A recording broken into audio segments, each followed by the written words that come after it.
Bonjour. Dans le cadre de l'association Beaucoup The Net, nous continuons sur notre série de vidéos qui concerne les outils de la suite bureautique Google. En fait, ces outils sont tous intégrés dans le Drive de Google, que ce soit aussi bien l'agenda qu'on a vu ici, le cloud par exemple. L'exemple était sur Google Sheet, le tableur. La notion de partage pour partager un document entre plusieurs personnes. Et ici, les fonctions avancées qu'on avait vues sur Google Sheet. Donc, je rappelle que dans une interface par un navigateur Internet, quand on a accès à une fonction Google, on a la possibilité d'avoir toutes les fonctions ici par le petit clavier qui se trouve en haut à droite, à côté du logo de l'utilisateur, en l'occurrence ici Beaucoup The Net. Donc ici, on a un certain nombre d'outils qu'on peut d'ailleurs classer. S'il y en a certains qu'on utilise plus fréquemment, vous voyez, je peux le déplacer en laissant appuyer dessus. Donc celui-là, je vais le garder puisque j'ai eu l'occasion de l'utiliser plus souvent, comme celui-ci par exemple. Voilà. Donc aujourd'hui, nous allons parler du traitement de texte Google Docs. Donc, pour cette présentation, j'ai préparé un document que j'ai mis en partage. Vous vous rappelez de la précédente vidéo, d'une des précédentes vidéos, le partage de documents, que j'ai mis en partage avec l'association. Donc, c'est moi qui l'ai créé. Donc, il est bien en partage. Ici, je clique dessus et je vois le document que j'ai préparé. Et ici, on va voir, il est en lecture puisque je ne peux pas le modifier. Donc ici, si je sélectionne un mot ou un ensemble de lettres, si je fais suppression, rien ne se passe. Pourquoi? Parce que je n'ai pas l'accès en écriture. Et c'est tout à fait normal.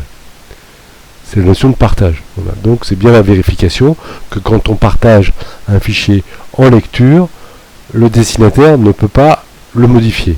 Donc comment il doit faire? Eh bien simplement, comme j'avais expliqué précédemment, il fait fichier, créer une copie. Donc là, ici, je vais appeler ma copie de document, je vais appeler lettre, vous comprendrez pourquoi, et je le laisse pour l'instant dans le dossier Mon Drive. Je fais OK, et là, je me retrouve avec un document qui est à l'identique du précédent, sauf qu'ici, et ici, si je fais suppression, je supprime les mots, donc je suis bien en écriture. Et je suis bien en édition, on le voit ici. Voilà. C'était pour rappeler, je fais CTRL Z pour supprimer la modification, pour rappeler les fonctions. Donc, qu'est-ce que je vais faire dans cette présentation de Google Docs? Et bien en fait, je vais créer un modèle de lettres.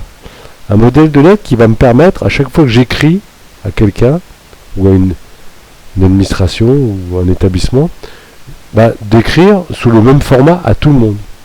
C'est-à-dire que je vais pouvoir avoir un même modèle qui sera à l'identique pour tous les documents que je vais envoyer.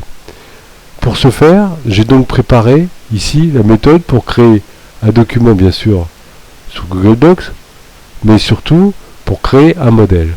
Et je vais suivre donc ce petit tutoriel pas à pas avec vous. Donc la première étape, fichier, configuration de la page, format A4, marge 1. Donc on fait fichier, configuration de la page, on vérifie qu'on est bien en format de papier A4 et qu'on a bien une marge de 1.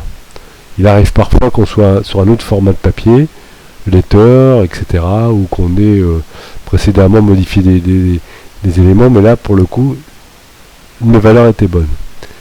Deuxièmement, je vais insérer un tableau en haut. Donc, insertion tableau 2x2. Donc là, ici, je fais insertion, tableau. Et comment je fais 2x2? C'est-à-dire que je vais me mettre sur la première case, je vais laisser le clic gauche appuyé, et donc ici, je sélectionne les 4 cases, et ce qui fait que quand je lâche, j'ai bien un tableau de 2x2 qui est créé. Vous voyez, c'est relativement simple. Donc l'insertion des tableaux est de toute façon identique sur toutes les formes de traitement de texte, que ce soit LibreOffice ou Microsoft Word. Première ligne, police 5. Pourquoi? Parce que alors je me mets sur la première ligne, ici qui se trouve donc du coup avant le tableau. Je mets la taille de la police à 5. Pourquoi? Parce que je me suis aperçu qu'une feuille, enfin un document ne peut pas commencer par le tableau lui-même. Donc comme il y a une ligne ici qui va servir à rien, je mets une toute petite police pour qu'elle soit pratiquement invisible. Alors vous voyez bien que ici, je suis bien une marge de 1 puisque j'ai affiché ma règle. Ici une marge de 1, et je suis bien une marge de 1, donc marge gauche, droite, haute et basse. Ok. Sélectionner la première ligne du tableau. Alors je vous rappelle que pour sélectionner deux éléments d'un tableau, on fait clic gauche et on glisse comme ça. Voilà. J'ai sélectionné la première ligne. Clic droit, propriété du tableau. Là, on va définir la taille des cellules. C'est-à-dire que on va mettre sélectionner largeur ici. Donc on met 9.5. Pardon. Voilà. Sélectionner hauteur, on va mettre 3. Et la marge ici, en fait je me suis aperçu que c'était pas 0,5.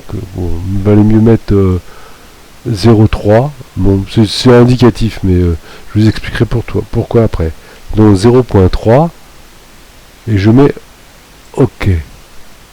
On fait pareil sur la deuxième ligne ici. Clic droit, donc avec d'autres valeurs, propriété du tableau. Donc ici, comme indiqué, on va mettre 9.5, voilà, il y est déjà, puisque en fait le tableau on avait déjà mis sur les colonnes précédentes. Par contre, la hauteur de ligne ici, on va mettre 4. Et ici, je crois qu'on a mis 0.3. Ok, je vérifie. 0.3 ou 0.5, c'est pas tellement important, mais je vais vous expliquer rapidement pourquoi. Donc, dans la cellule en haut à gauche, on va mettre son adresse. C'est là justement, donc je mets association Net, mairie C, esplanade de la Liberté. Bon, bien sûr, vous voyez, quand je suis en faute d'orthographe, je me mets dessus, je fais un clic droit, et il me propose un mot en espagnol, là, mais parce que j'ai fait trop de fautes, mais si je mets de la liberté avec un E, par exemple, hein, ou avec un R à la fin, il me met une faute d'orthographe, clic droit, liberté. Voilà. 49. 0,70 Beaucouzé, et je mets le téléphone 02 03 04 05 06. Voilà. Vous voyez, alors pourquoi je dis ici ne pas dépasser 5 lignes, parce que si je dépasse 5 lignes, vous allez voir ce qui va se passer, c'est que ma hauteur de cellule ici, elle va augmenter. Regardez bien ici, cette ligne ici. Vous voyez, elle a descendu, donc ça va décaler mon porte-adresse. Alors, j'ai oublié de vous dire, effectivement, c'est que cette lettre-là, ce modèle de lettre en tout cas, il va comporter un porte-adresse ici, vous allez voir tout à l'heure, parce que j'ai l'habitude d'envoyer mon courrier dans les lettres à fenêtre. On n'est pas obligé, effectivement, d'envoyer les courriers dans les lettres à fenêtre, mais moi j'y vois deux avantages. Le premier, c'est que, premièrement, le courrier, on se rappelle à qui on l'a envoyé, hein, si on veut, puisqu'on va le conserver.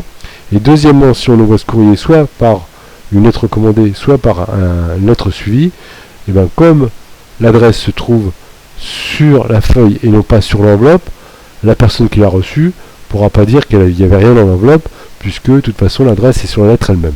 Bon, c'est une petite parenthèse, mais ça, j'ai quelques expériences là-dessus, c'est pour ça que je vous en fais profiter. Donc, on a mis en haut à gauche l'adresse. Là, on va en haut à droite mettre le lieu, donc le lieu où on a écrit. Donc, on va ici aligner à droite, et on va mettre vous causez le. Ok. Alors, pourquoi je ne rajoute pas un champ date? C'est parce que Google Docs, contrairement à LibreOffice ou contrairement à Word, ne sait pas insérer des dates automatiquement, sauf à utiliser des macros qui sont un peu compliqués à installer. Donc je préfère le laisser comme ça. Bon, on mettra la date à la main, c'est pas bien grave. De toute façon, on a la date du document pour savoir la date à laquelle il a été écrit. Donc, dans la cellule de bas à droite, je mets en police bold, c'est-à-dire en gras, et en 16 pour le destinataire. Vous voyez ici, je me mets ici, je me mets en gras. De toute façon, ce sont des fonctions standards de traitement de texte. Ici, je me mets en 16. Et puis ici, je mets, par exemple, préfecture du Maine-et-Loire, avenue du Roi René, boîte postale 237 49 000 Angers. Il vaut mieux limiter l'adresse à 4 lignes, parce que si la feuille bouge dans l'enveloppe, l'adresse peut être partiellement masquée. Pour autant, ici, vous voyez, une 5e ligne est possible si on fait un bel ajustement. Je vous expliquerai plus tard. Donc, on a mis ici l'émetteur, le destinataire, et on a rajouté le lieu de l'écriture, et on pourra rajouter la date. Donc, sélectionnez tout le tableau, clic droit, propriété du tableau. Alors, je vais vous expliquer. Vous voyez ici, bon, on a une lettre qui n'est pas très jolie. Hein, parce qu'il y a un cadre, etc. C'est pas tellement beau. Donc on va sélectionner tout le tableau. On va faire clic droit, comme avant, propriété du tableau, et c'est là qu'on va soit mettre une bordure blanche. Regardez bien. Là, ici, pour le coup, notre lettre, elle a une bien meilleure gueule, si je peux me permettre. Soit, propriété du tableau, on laisse en bordure noire, hein, mais on met une bordure à 0. Voilà. Donc 0 point, c'est-à-dire à l'identique. Voilà. Donc quand on voit le tableau à l'origine, ça nous permet de mettre nos éléments dans les cases, mais une fois qu'on les a mis, ici je me mets ici, et on est le, je sais plus combien, on est le 20 janvier 2021, on a mis nos éléments et on peut créer notre courrier. Voilà. Donc vous voyez, ça permet le tableau d'avoir des éléments bien répartis. Alors, une petite remarque, c'est que contrairement à LibreOffice, contrairement à Word, on ne peut pas mettre des figures géométriques comme un rectangle positionné, c'est-à-dire ancré dans la page, et mettre du texte dedans. C'est beaucoup plus compliqué, et les fonctions de Google Docs sont bien plus limitées que du vrai traitement de texte. Pour autant, on peut faire déjà beaucoup de choses qui sont à la portée de tout le monde et qui couvrent 99% des besoins quotidiens. Hein. Donc nous avons mis ici, nous avons sélectionné tout le tableau, nous avons enlevé nos bordures. Hein. Donc sous le tableau, mettre des formules de type à l'attention 2, etc. Donc on va continuer ici. Vous voyez, ici je suis dans le tableau. Si je me mets ici, je suis sous le tableau. Hein, je vais descendre un peu ça, voilà. Hein, voilà. Ici je suis sous le tableau. Je mets, bon, attention 2. On mettra après, madame, monsieur. Vous voyez, ici, blablabla.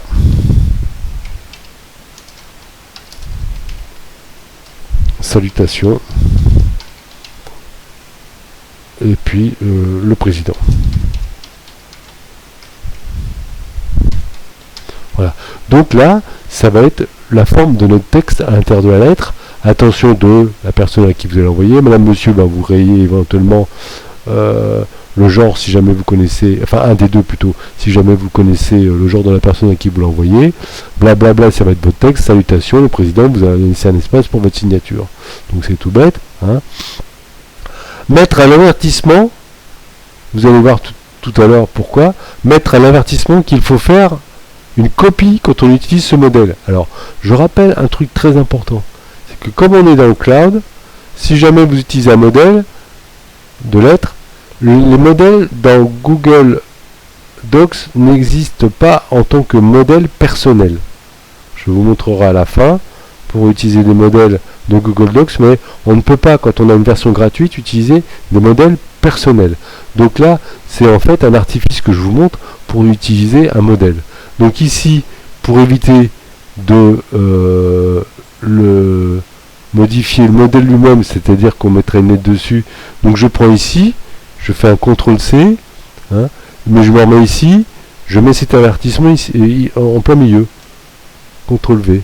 Hein, donc j'enlève la numérotation, ok, et éventuellement je le mets en plein milieu. Donc ceci est un modèle fichier créé copie. Hein, exactement comme on a fait au début. D'accord, hein, et enregistré dans un répertoire modèle. Alors là, j'ai donc un élément qui s'appelle lettre. Vous voyez ici. Donc je vais le déplacer ici par le petit logo déplacer. Donc ici, il va rechercher. Donc je crée, là ici j'ai un certain nombre de dossiers, hein, dans mon drive bien sûr. Je crée ici un répertoire qui s'appelle modèle. Ok. Voilà, ici. Donc ce dossier est vide et je le déplace ici. Ok. Voilà. Donc j'ai créé un modèle de lettres dans mon répertoire modèle. Ok. Et pour assurer une double sécurité, je peux ici générer une version, c'est-à-dire que dans Fichier, historique des versions,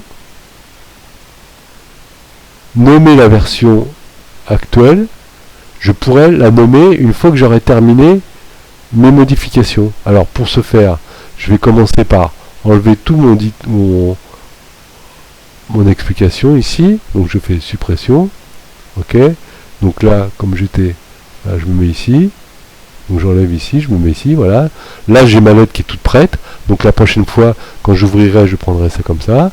Donc ici je disais je fais un fichier historique des versions, nommer la version actuelle, donc c'est la version originale. J'enregistre. Voilà. Donc, j'ai dans le répertoire modèle de mon drive, j'ai un modèle de lettre qui s'appelle lettre. Maintenant, si je ferme ici, que je reviens dans mon environnement, dans ma page Google Docs, donc vous voyez que j'ai le tutoriel de modèle que mon collègue m'a envoyé, et j'ai ma fameuse lettre ici. Donc quand je vais vouloir créer une nouvelle lettre, je prendrai lettre. Ici, tout de suite, je vois un avertissement, ceci est un modèle, fichier, créer une copie. Donc je fais fichier, créer une copie. Je vais marquer lettre au préfet. Ok. Je fais OK. Et donc ma lettre, ici, ma nouvelle lettre, elle va s'appeler lettre au préfet. Et je peux faire ce que je veux dessus, c'est-à-dire qu'ici, je vais commencer par enlever tout cet avertissement. Ici, j'utilise ma fonction, j'espère que c'est un homme, monsieur le préfet. J'ai l'honneur de blablabla, etc., etc. Donc l'honneur, encore une faute, donc je fais clic droit, l'honneur, vous voyez, il m'appelle, etc., blablabla, et j'aurai envoyé, je vais après avoir une lettre qui s'appelle lettre au préfet, et mon modèle de lettre, il n'a pas changé, c'est-à-dire qu'il est resté dans l'état, à l'état d'origine. Ok, voilà. Donc là, par le fait, vous avez pu créer un modèle de lettres dans l'environnement Google Docs, hein, malgré que la fonction n'existe pas. Je vous le prouve. C'est qu'ici, par exemple, si je vais encore dans Google Docs, hein, et je fais ici, donc j'ai pour le coup 3 documents, bien sûr. Le modèle, c'est le tutoriel qu'on m'a envoyé. La lettre, c'est mon modèle de lettre. Et la lettre au préfet, c'est ce que je viens de créer. Mais ici, quand je fais un plus, vous voyez, voilà.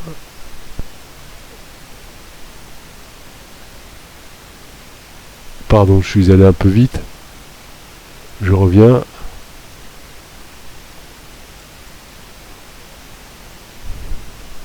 Quand je fais un plus, vous voyez, il me dit soit créer un document, soit choisir un modèle. Mais quand je fais un choix de modèle, je ne peux pas choisir un de mes modèles. Je choisis les modèles qui sont les modèles proposés par Google. Vous voyez, des CV, des lettres, etc. Donc on peut effectivement utiliser cela aussi, mais on ne peut pas utiliser des modèles personnels. En tout cas, je n'ai pas trouvé cette fonctionnalité aussi bien en cherchant sur le web que en regardant la documentation. Donc voilà, c'était la fonction qui permet de créer un modèle de lettres sur l'environnement Google Docs. Et après, dans Google Docs, évidemment, vous avez toutes les fonctions que propose un traitement de texte, c'est-à-dire insérer une image. Par exemple ici, je vais dans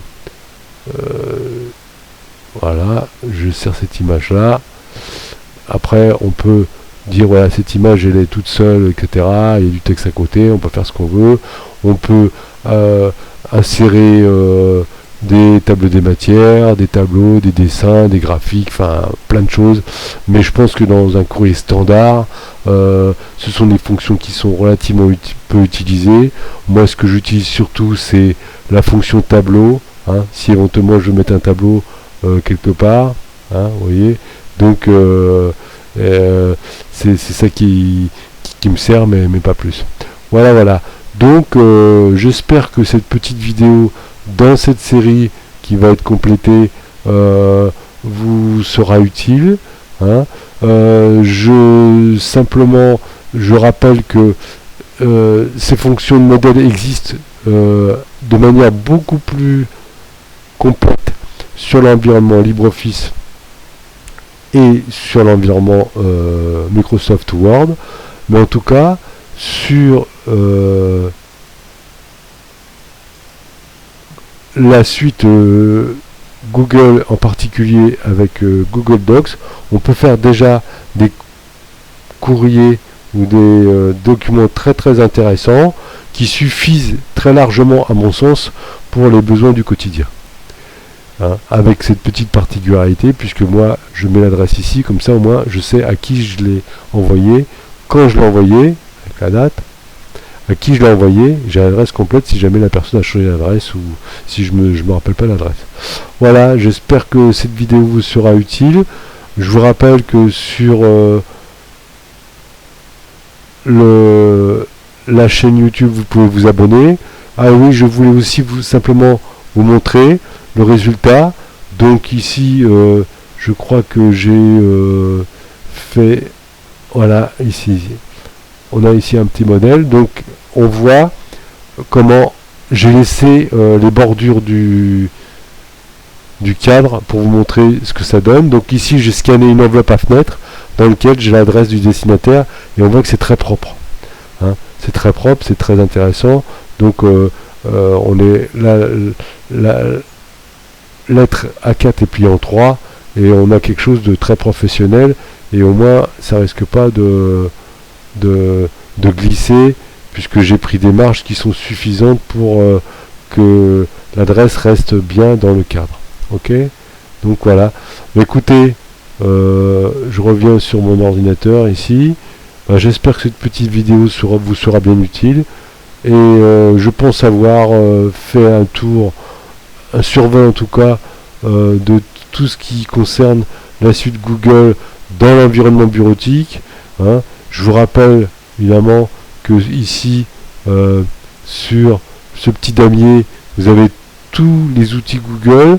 Moi, j'ai parlé de doc, j'ai parlé d'agenda, j'ai parlé de tableur, donc traitement de texte, tableur, agenda. Peut-être que je ferai un point sur YouTube, en particulier pour toutes les options. Les contacts, je crois que je les ai traités dans l'agenda, je vais vérifier. Et le drive, évidemment, pour le partage. Hein. Je rappelle aussi, c'est que vous pouvez déplacer, par exemple, vous voyez, My Business, c'est quelque chose que j'utilise pas souvent, donc je le remets ici. Vous pouvez déplacer pour que tout ce que vous utilisez au quotidien soit présenté au début de ce petit raccourci damier. Ok, donc je vous souhaite une bonne continuation malgré cette pandémie. J'espère que cette vidéo vous sera utile. Abonnez-vous, cliquez sur la petite cloche pour être averti quand de nouvelles vidéos sont publiées. Et je vous dis à bientôt. Au revoir.